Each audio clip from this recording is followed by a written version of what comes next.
Hi. Hello, everybody. Welcome to Knock Knock Hi with the Glauc and Fleckens. I am Dr. Glauc and Flecken.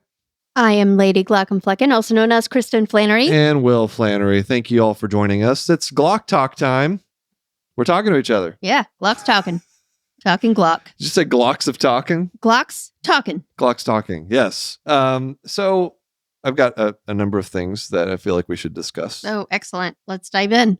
So one thing, and I sent you this a while back, but we never really got a chance to really talk about it and whether or not it would work for our relationship. Okay.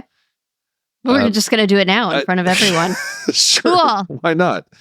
So I sent you, I came across a TikTok, and I feel like there's so many things like TikToks you come across. You're like, oh, that's a great idea. Like, I'm just going to heart that, it. Because I would store it away. Store it away. It would be great to incorporate that thing into my life, and then you never do it.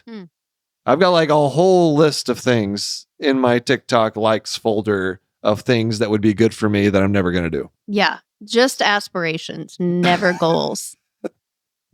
Sure. Yes, exactly. But one of those things is this person who, I don't know if you remember me sending you this. Again, this was months ago. Someone saying that when they come home from work, this is a husband and wife, a spouse relationship. When they come home, they say how much they got in the tank left.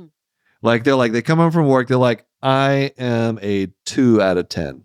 And the other person says what they are. If they're an 8 out of 10, then they get to do the lion's share of the work. Yes, this was Brene Brown, and she was saying marriage isn't actually 50-50. Sometimes it's 80-20 in this case, like what you're saying. And that you got to communicate with your partner about where you're each at, and then hopefully added together, you can get to 100. So my question for you, my first question is, do you like this idea? I don't know. When you sent it to me, you particularly, I sort of wanted to punch you in the face, but... What? Why? What on earth did I have commentary along with my text? I think I just sent it to you. No, you genuinely, yeah, right. Yeah. But I feel like a lot of people in a medical marriage can relate to this, particularly if it's one person in medicine and one person not, or not even marriage, but just a committed relationship. I feel like medicine has always demanded that it be at least 70-30 me, right? The non-medical partner picks up a lot of slack a lot of the time. Okay. And so when you're sending me stuff that's hey, sometimes I'm going to be at a 20%, then I'm like, well, okay, I get the point overall. You can also say that you're at a 20% though. Well, this is the problem.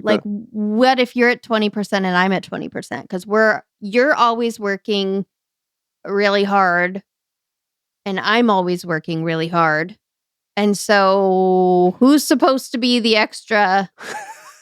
Do we need to get a third person in our marriage? I think we should we take applications? We become polyamorous. I think that's the obvious. I mean, that's the only solution. If you're interested in joining our marriage, knock knock hi at human. No, please don't. Please don't do that. But it does a good point, and that leads to my next question about this idea: is would this just end up being another thing we argue about? I think so. It would be I'm at 20 and I'm at 22, and so who's going to do this? And that was in the back of my mind when I sent that to you. I was like, okay, well, I think most of the time we're both under 50%. Oh yeah, for sure. So in what world does it really work for us? That's where it falls apart for me, is that I don't see this ever adding up to 100, at the same time. Well, yeah. Where are you right now? Parenting wise or just everything wise? Just everything wise. I mean, I would say maybe a 4 out of 10. Okay. I'm a 5. I got a little bit more in the tank than you, I think. So we got close. So I'll do 10% more parenting. And then what does that mean? And then, sure, that's great. But then you have a job that doesn't allow your time to be flexible at all. So, like, maybe how does that factor in? Maybe here's the point. And it's not so much like, okay, if you're at 20%, then I would do like 80% of the chores or something. Maybe it's just I think that's what it was saying. No, I think really the better takeaway is like me knowing what percentage you're at and just being nicer to you. All right. Well, why should you have to know? In order to be nice to me. Not nice to you, but knowing like, okay, if you're dragging a bit, or maybe you're a little bit more irritable, or I'm more irritable, like that's why, because your tank is so low, because you told me you're at 10%. Right. Well, listen, I'm a working mom in America, married to a doctor. You can assume that I am constantly 4 or below. Okay, but I am also a private practice ophthalmologist. You are, but that gives you a few extra counterpoint. A few extra points. Okay, it's not a competition among other types of specialties spouses, but it's still you, even though you're a private practice ophthalmologist, you still can't just take a day off work because a kid woke up sick. You still can't, you only have so many days of vacation. And yes, it is way more than other people in other specialties. But then you went and got another second career to fill in all of those days of vacation. So your actual days of vacation are about 0. And then, you just don't have the same kind of flexibility that somebody who I still have a career. I'm still working, but I do it from my house and I'm my own boss. So by default, a lot of that stuff, that's how the logistics work out the best. Because you're more flexible. A lot of it's going to fall to me. But then that means just because I'm more flexible, that's not like a cure-all. Because what that means is now I haven't gotten to do my work. So we need to add some variables into this situation. Now we're getting into algebra. Maybe a little calculus to determine the whatever the equation, the algorithm to some find out. Quantum physics, I think, is going to be required to solve this issue. Yeah. So I guess maybe the lesson here is like not everything you see on TikTok is important to build into your life. I don't know. I think for some people on that the face, it could be really good. helpful and might work well. I see it falling apart really easily in medical marriages and other kinds of marriages. I mean, not just medical, but it's not for everyone. I don't think it's for me. Maybe it was also the fact that someone was presenting this idea to me very confidently. I think that's a part of it. Like, man, this lady knows what she's talking about. I mean, she does. She does know what she's talking. And she was saying that's what works for her and her husband. And so I believe her. So what works for us? I don't know. We've only been married for like 12 years and we still haven't quite figured it out. Yeah. What works? We just get up every day and do the day and just keep doing it. Just do the thing. Yep. And hope we don't kill each other in the process occasionally. Yeah, I mean, it helps that you're always gone, so then I can't kill you. There you go. You do have the bigger office now. Well, yeah, so, I took that. I am in that office 10% all the time. 10% of it was me giving it to you. What percentage was? Oh my gosh. Ugh. You have an entire building that is your office that you get to leave this house and go to every day. Multiple buildings. That's you have multiple locations. So, I think you're fine to have just this home office. Right. I think I'm okay. Yeah. I don't think anyone's going to feel sorry for you. All right. Well, this is a rousing start to Glauc talk. I am curious, though, to know about, other people in our audience and like, do they have a similar experience? Yeah.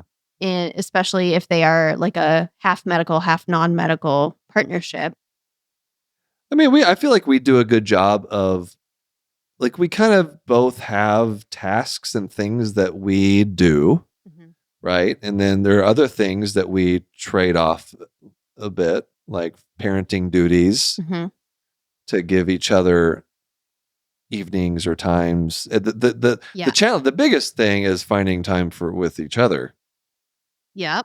Like that's one of the more challenging. Like we can always find one of us to like do the kid thing. Right. But then like, how do we But again, just because find time to connect? We're doing the kid thing, like that's not 100% like, woohoo, we did it. Because what are we not doing? Because we're doing the kid thing. And then when we're working, showering. What are we not doing with the kids? Because we're working. You know, you just can't win. Yeah.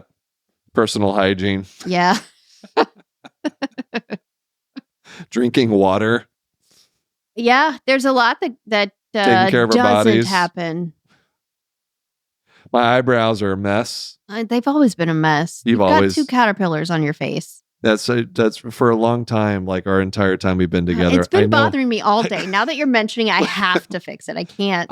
Sometimes I'll just purposefully push my eyebrow hair against the grain and make them all stand up and out, and it really gets Kristen going. I can't stand it. I cannot. What if eventually? Just knock my headphones off. Sorry.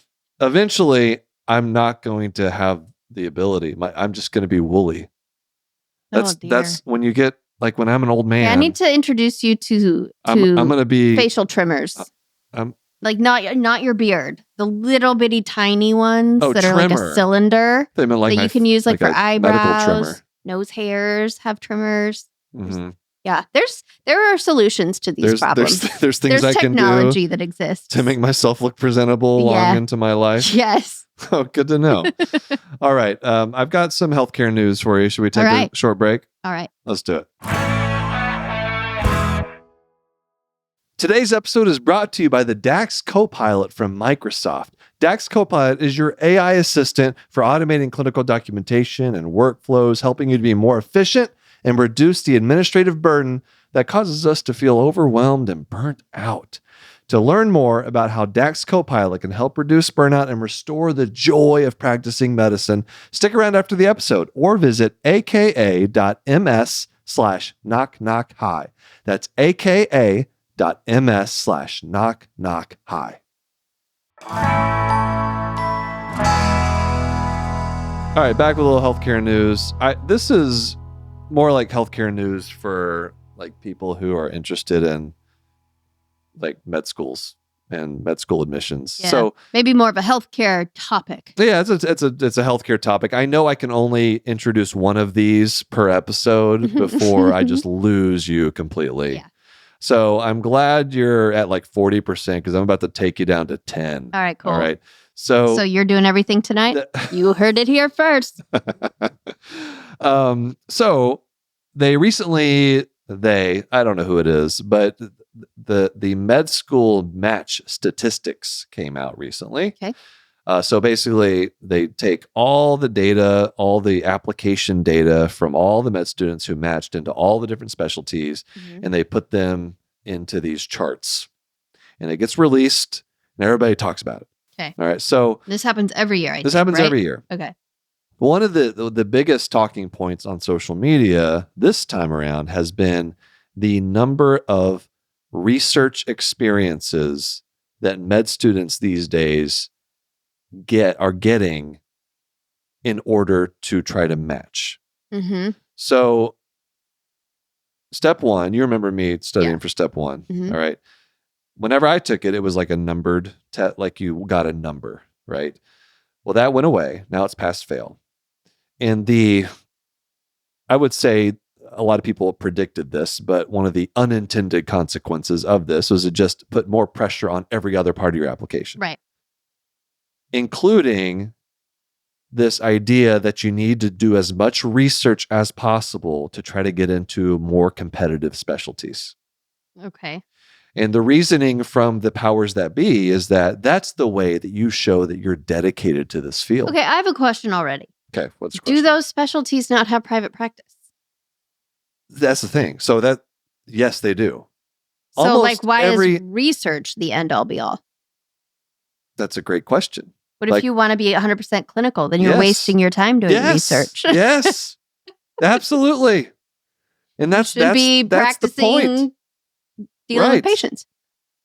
There's this this mindset that and you look at the stats. So like for like neurosurgery, Mhm. I don't remember exactly how many it was, but the average matched applicant, and these are med students, Mhm. has like 37 research experiences, which means either like you Like worked on 37 days that they showed up to a research lab. I would buy that. like you worked on a project, you have an abstract, you have a publication, you have, So they started doing research as toddlers. Well, see, and that's the point. Like number one, how is that even possible when you have to do all the other things in med school? Number two, like there's no way this can be like valuable research. Right. Because you did research for years in your life. Yes. How insanely hard it is to and it takes forever. To even get like one publication, like one first author publication is hard. Well, so that is one of my questions then is are these 37 first author experiences, or is this 37 experiences of just doing anything at all? I think it's more doing anything at all. And I know for a fact, because ophthalmology is one of these fields, like I feel very fortunate that I went through and applied, years ago now, because I had one research experience. Yeah, and it wasn't medical. Well, no, I know in med school I did have one I got to put on my application. Oh, but I had no publications. I don't even remember what it was. It was something about OCT, some kind of ocular. Anyway, the point it wasn't anything significant. Yeah. In undergrad, I did bat phylogenetic research. Yeah, that's what I remember. So, and that was paid. Like in med school, you're not getting paid to do any research, right? You're paying to do the things. Correct. And so, but to answer your question, no, it's not. I would say it's like 99% of it's probably not valuable. And more importantly, it's just something that the students are doing because they feel like they have to. Yeah. Which is the worst reason to do research, because research is painful. It is. Even when you like it. Like it's a love-hate sort of a thing for most people. Like there's a lot that the people that do like it love about it, but even those people have a lot of things that hurt them deeply. Yeah. And so I made a video like a couple months ago about this whole idea. It was a skit of a med student coming in and just flat out saying to this interviewer, no, I don't have any interest. I will never in my life calculate a p-value for you. Who was that based on? Yeah, that was totally me. Totally me. And that's why I ended up where I did at Iowa, because not that they don't care about research, but I definitely got vibes from them that the clinical experience, they really want to turn people into ophthalmologists who just take great care of patients. Yeah. Ideally staying in Iowa, which tried to do, but didn't work out. But the point is more of a clinical focus. Right. And you can do research. They have wonderful researchers. It's definitely there for you if you want it. Yeah. And so the fact that we have all these med students that are like, there's this, and I felt it too. When I was putting together my application, I was like, oh my God, I got to do something. I got to do research. Well, what if I instead learned how to like see the fundus on an exam? Right. But I said all those hours, like of going through, like making spreadsheets, doing whatever IRB applications, whatever it is. Yeah. What if instead I learned like a skill? Right. Those are skills. There's but a skill that you were going to use. That I was going to use. Yeah. Because I knew I wasn't going to be research. I knew it. And there are so many med students who know they don't want a research career, but they're afraid to go into an interview and say that. Right. Like, no, I want to go into practice.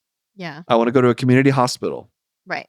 I want to take care of patients. And why do you have to do research in order to be a good doctor? Like, well, I don't think you do. Right. That's my point. Yeah. Like, what are we doing? Why is this the underlying assumption that this is what we should be fostering in all of our med students? I think it's a thing that has been done for so long that it's just been carried over through the years. Well, that's a stupid reason. And because it's not like I can I don't have to do research to know how to interpret research. Yeah. Like I took a biostats class. Like you can learn. You can learn. Tell that stuff. Right. And that's important. And maybe like one research experience to just like see it in action or something, right? Like I could see the value of that. But then you don't have to get something out of it, right? Right. Like maybe a letter from pressure somebody. to have a publication or whatever. Yeah. And you know, I can interpret research. I can know like if something is like a good study, bad study, limitations of a study. Like doesn't require me actually like going and like pipetting things. Right. Right. I'm glad there are people that do it, but please no, not me. Did you have to clean up the bat poop? I didn't work with actual bats. It was bat blood. Just data. Yeah. Oh, blood though. So blood. you had samples of bat DNA. Yeah. Okay. We had to extract the DNA. So I was really good at PCR and gel electrophoresis, DNA sequencing. Yeah. There were some hot baths involved. It did look love a good hot bath. like a lot, like putting things in a hot bath. I don't remember how to do any of these things, but it did give me an understanding of how much work goes into basic science research. Yeah. Like it's like the payoff. There's a lot of things that you got to do to get to the payoff. Right. And also it gave me a foundation for like how messed up the research world is. That was my biggest takeaway from being involved in research for a number of years was this is not what I thought it was. When you get to see behind the curtain, you know, it was, and I had a particularly extreme example perhaps, but there's a lot that goes on that is not what we are sold, I guess. But yeah, while you were doing all that bat DNA research, I was cleaning rat poop and mouse poop and pigeon poop and presumably, quote, doing research by doing that. But somehow you with your bat DNA and me with my rodent feces covered lab coat saw each other and thought, I want that one. You know, well, I was thinking like, why did I do it? Because you have to. I had a job. It was a job. No, for that? Yeah. Like you're trying to build an application for that med did school, help me grad get school. into med school, I think. But also it was like I was getting paid to do this. I was getting an hourly. It was like minimum wage, but still like I was making money. It's so weird that as a med student, like you won't get paid to do any of that. You're supposed to just do it because of this altruistic there's a lot in desire academics to make that is people's that way. lives better. Yeah. I think there's a lot of people getting taken advantage of that is seen as just, like you said, this is the way it is. This is paying your dues. Oh, I remember I was going to tell you one more thing about this, that I know for a fact that some med students will put each other's names on publications. So you have these papers that are like 12 people long on the author line, and like you just sneak in a little seventh author. How does nobody notice that? Why would they? I don't know. There's like 12 isn't people. there someone in charge who's supposed to be verifying all of this? So I mean, you do a thing like proofread something, and then you're an author. And you're an author. I think that's how it works in clinical medicine, at least. Yeah, I think maybe it's that and I'm speaking extemporaneously at this point.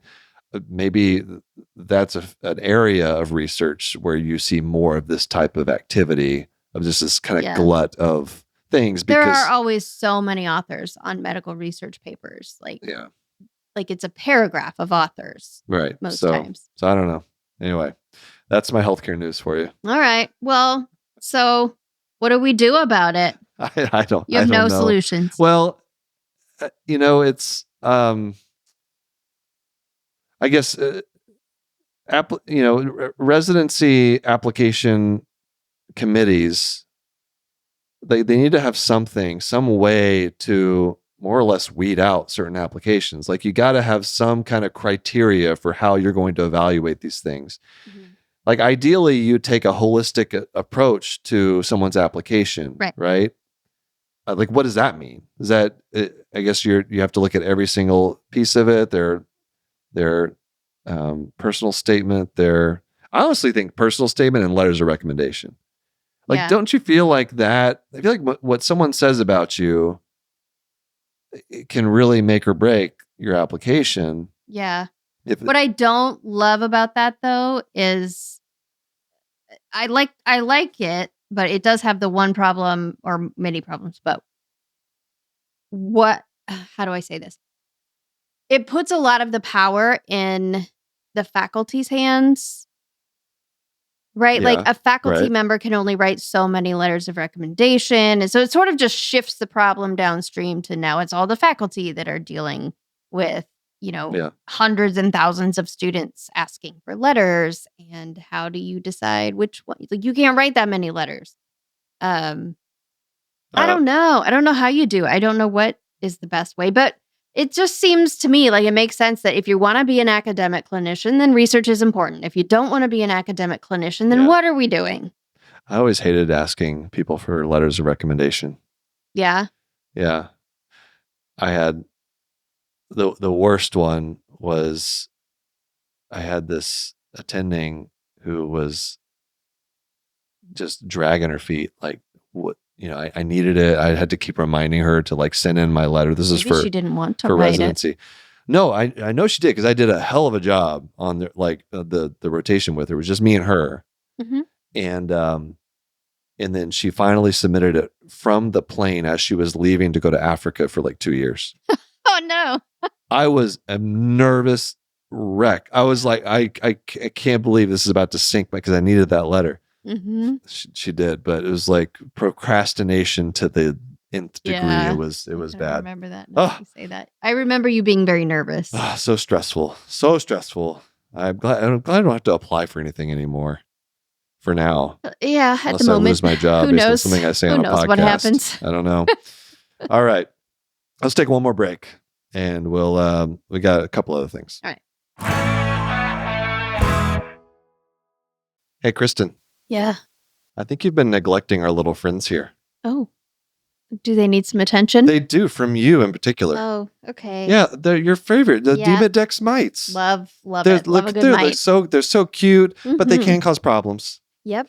Yeah, if you get like red, itchy, irritated eyelids, it could be caused by these little guys. That would not seem very fun. Demodex blepharitis, they can't help it. They're just living their lives. I guess so. But it's not fun. No, not for the human. And they're a lot smaller than this. That's good. They don't I'm very look like thankful this. for that. They're not quite as cute, but almost. Okay. All right, but this is not something you should get freaked out by. Okay. All right, you got to get checked out. Yes.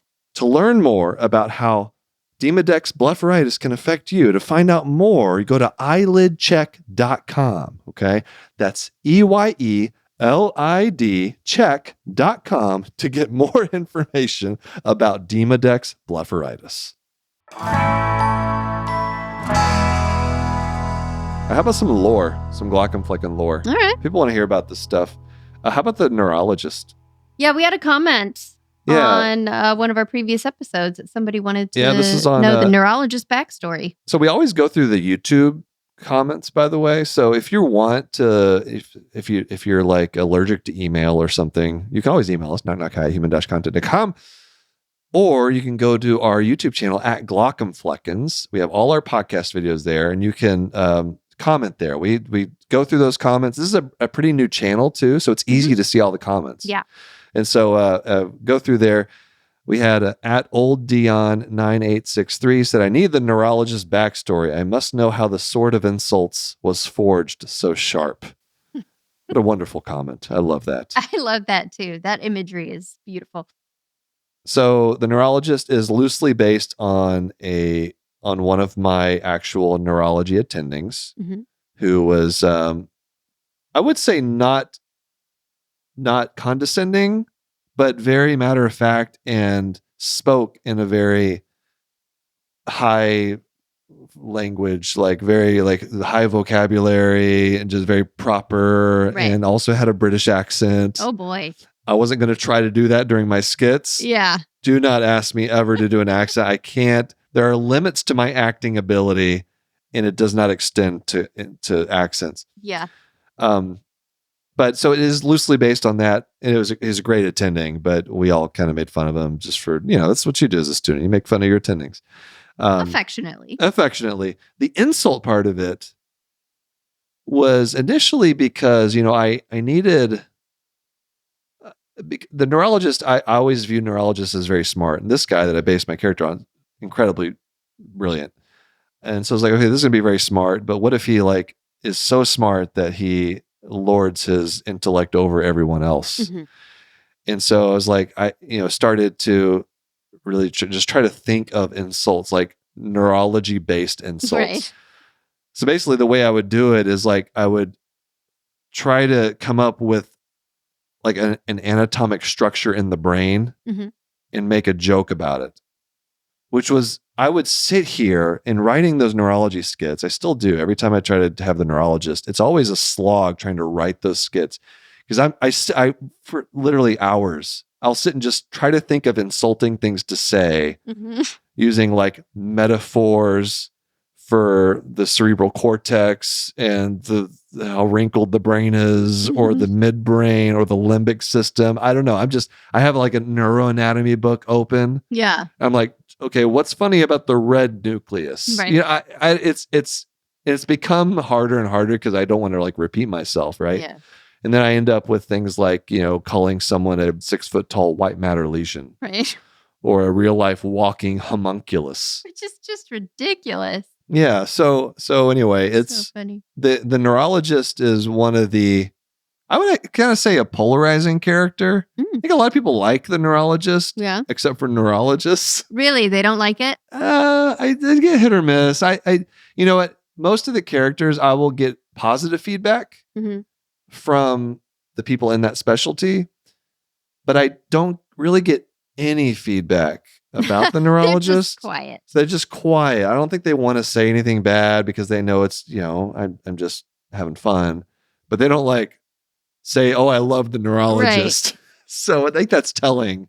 Well, either that the personality type that tends to become a neurologist maybe doesn't like to laugh at themselves, or you've just not done a good job. Maybe.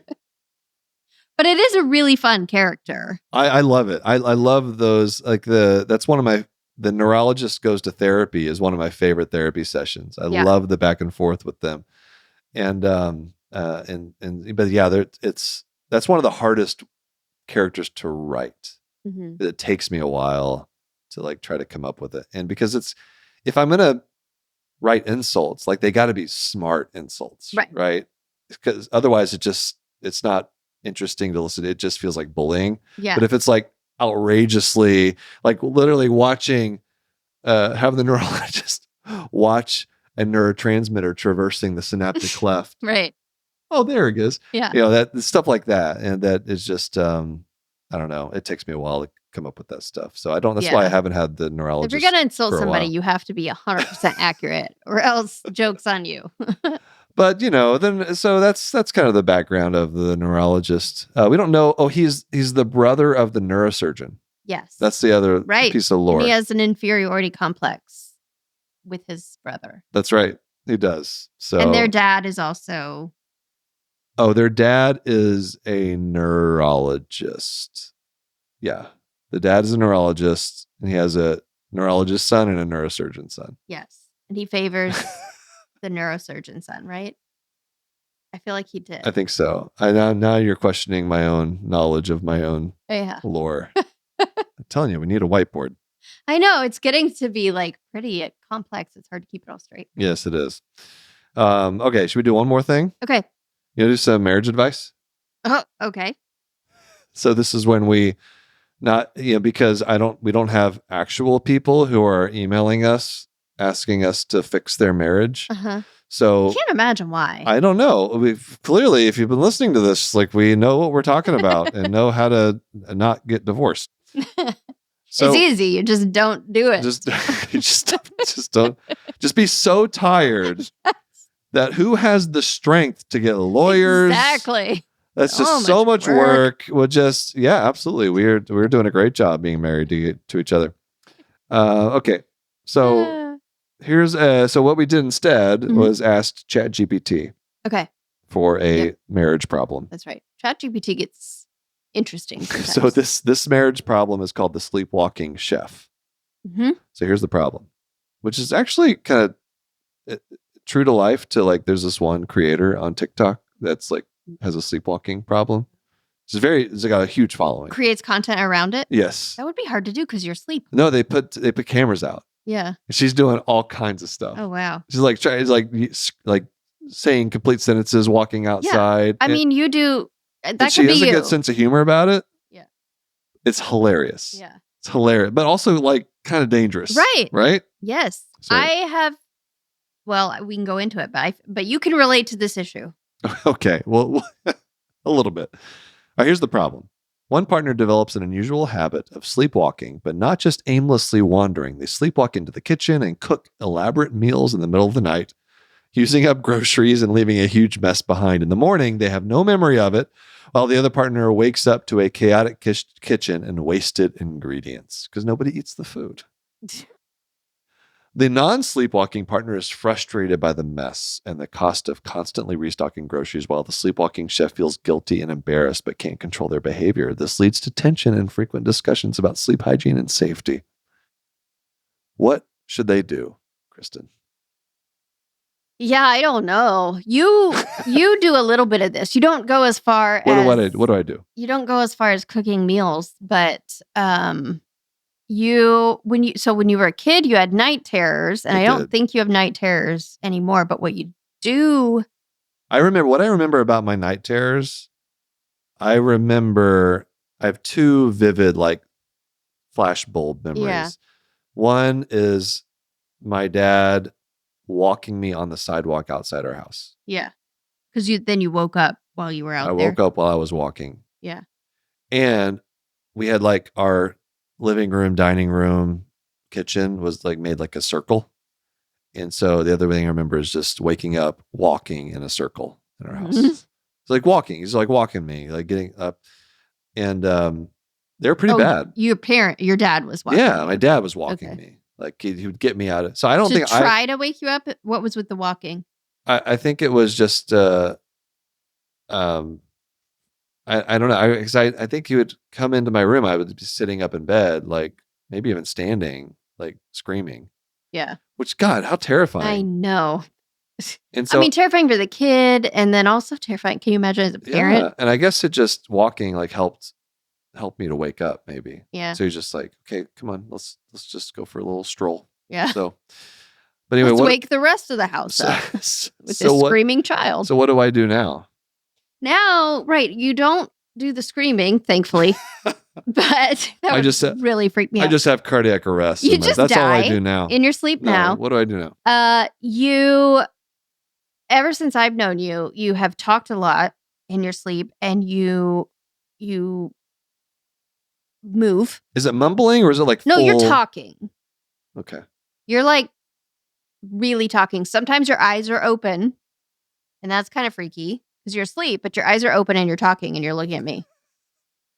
But I have learned to tell the difference. Like your eyes just don't quite look right when you're doing that. They're not the same as when you're really awake. But you will move. You will sit straight up in bed. You will. One time we were on vacation and you sat straight up in bed like that, and you just ripped the covers off of me. And it was a big bed. It was like a California king bed in this hotel room. And so you had, like, it wasn't like you were ripping them off yourself and they just came off of me too. No, you had to go over to my side and rip them off of me. And you did it like violently. Like you might have been dreaming that there was like something on them or something. It was that level. And then sometimes you get up and walk around. You do sleepwalk. And now we have a door. We recently moved into a different house, and this house has a door outside on the second floor. So it's like a door out to a balcony connected to our bedroom. And so I have taken, maybe I shouldn't even be telling you this. You locked the door? I locked the door. I checked that it's locked at night in case you decide that you just need to take a swim or something. I don't know what you would do. So better not to find out. So wow. I can relate Okay. to this, and it doesn't feel like much of a stretch that you might find yourself in the kitchen trying to. Do I cook ever some say dinner. anything of interest? Yeah, I like to talk to you. Like I like to talk back with whatever you're Do saying. I converse with you? Yeah. Really? Yeah. So if I'm not being woken up, if I'm exhausted and like I've been woken up, I will just say, "You're sleeping. Go back to bed. It's nighttime." And you just go, "Okay," and then you do. But if I have some energy, then I like to mess with you a little bit, or at least like try to figure out what it is that's happening in your head. Like what scenario you're in. Because most of the time, I think these types of actions. They happen like fairly soon after you go to sleep and like fairly soon before you wake up. I think it's like when you're like in a deep the sleep. ones that I am aware of mostly are because I usually always go to sleep before me. Yeah. And so they're like as I'm drifting off or before I've even tried to go to sleep. Okay. I'm sitting there in the bed. All right. Well, tell me if I say anything funny, I'll write it down and I can incorporate it into my comedy. Do you have any jokes? One time I wasn't there and you got up and you put on dress pants and then you got back in bed. Like normally I would stop you before you get to the point of putting on pants. With dress pants. And then I got a text from you the next day saying, I woke up with dress pants on. I don't remember how they're like slacks, like nice. Yeah. Like, so I went into my closet, found, okay, so I do a little walking too. Yes. Yeah. Okay. And you were like getting ready to go somewhere. So it does make me nervous. Like it is something I think about of like, what if you tried to get your keys and get in your car or something? Yeah. So, okay. So far that hasn't been the case. Let's knock on wood on that one. Yeah. So what do you do about this? I don't know. You go to the doctor. Laugh at them? I think some of these things are what sleep doctors are for. Yeah. Right? Because I think there are probably some medications that could be done. So I would say this person should go to the doctor, go to a sleep medicine specialist. Make sure there's nothing. Try to figure out what can be done to otherwise sleep in a locked, padded room. You could look at not a padded room, but you could look at locking the door. See what if helps. you fall down? You might figure out how to unlock it in your sleep, though. Okay, try to make it like turn your room into an escape room where you need clues and to sleep get out in a straitjacket. Just there you go. Strap them down, something like for their that. own safety. You can tie me to the bed if you need to. If it comes to that, I guess I'll have to. All right. That's our episode for today. We'll end with me being tied to the bed for non-nefarious purposes. Thank you all for listening. Let us know if you have any topics you want us to discuss with each other. Yeah. We're always open to suggestions. Knock hi@human-content.com.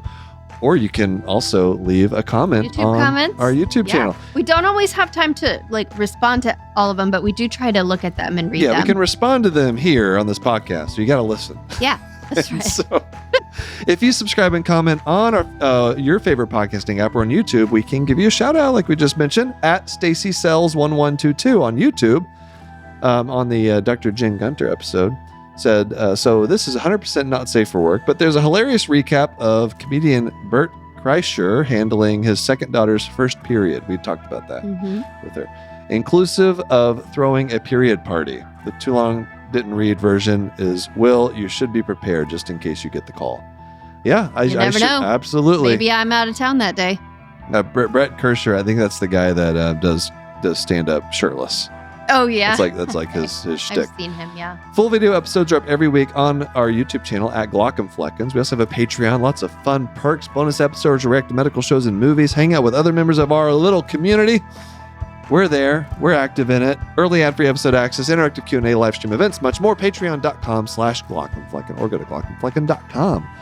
Speaking of Patreon community perks, shout out to all the Jonathans. All right? Yep. Patrick, Lucia G, Sharon S, Omar, Edward K, Stephen G, Jonathan F, Marion W, Mr. Granddaddy, Caitlin C, Brianna L, KL, Keith G, JJH, Derek N, Mary H, Susanna F, Jenny J, Mohammed K, Aviga Parker Ryan, Mohammed L, David H times 2, Gabe, Gary M, Merrick B, Medical Mag, Bubbly Salt, and Pink Macho. Patreon roulette time. Random shout out on the emergency medicine tier. Mar S. Thank you for being a patron, Mar. And thank you all for listening. We're your hosts, Will and Christopher Flannery, also known as the Glauc and Flecken. Special Our special producers are, our executive producers are Will and Kristen Flannery, Aaron Courtney, Rob Goldman, I'll Make It, Shanti Brook, editor-engineer is Jason Portizo. Our music is by Omer Benzvi. To learn about our Knock Knock Highs program, disclaimer and ethics policy, submission verification, and licensing terms and HIPAA release terms, it's a lot of words today. You can go to glaucandplegan.com or reach out to us, knockknockhigh@human-content.com with any questions, concerns, or fun medical puns. Or marriage advice. Marriage questions. Mm-hmm. Knock Knock High is a human content production.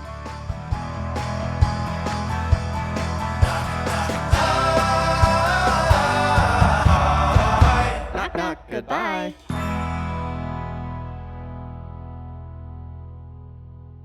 Hey, Kristen, you went to the doctor recently. I did. I had my annual checkup. Did they have a Jonathan?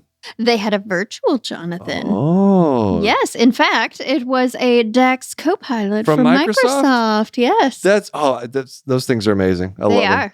It's just, there's just so much documentation burden. Mm-hmm. And I'm sure, did your doctor look at you in the eye? Yes, there was a lot of eye contact. Isn't that great? Mm-hmm. It's just, and the virtual Jonathan, I'm sure it lifted your doctor's spirits. Mm-hmm. Just put a pep in her step. Just to be able to get through the day and actually have like a relationship with you, right, is a huge deal. In fact, 80% of physicians who use DAX Copilot say it reduces cognitive burden. I believe it. It seemed pretty slick. Yeah, and you just be more focused on what you're doing and just do what we're trained to do, practice medicine. That's right. To learn about how DAX Copilot can help you reduce burnout and restore the joy of practicing medicine, visit aka.ms/knockknockhigh. Again, that's aka.ms/knockknockhigh.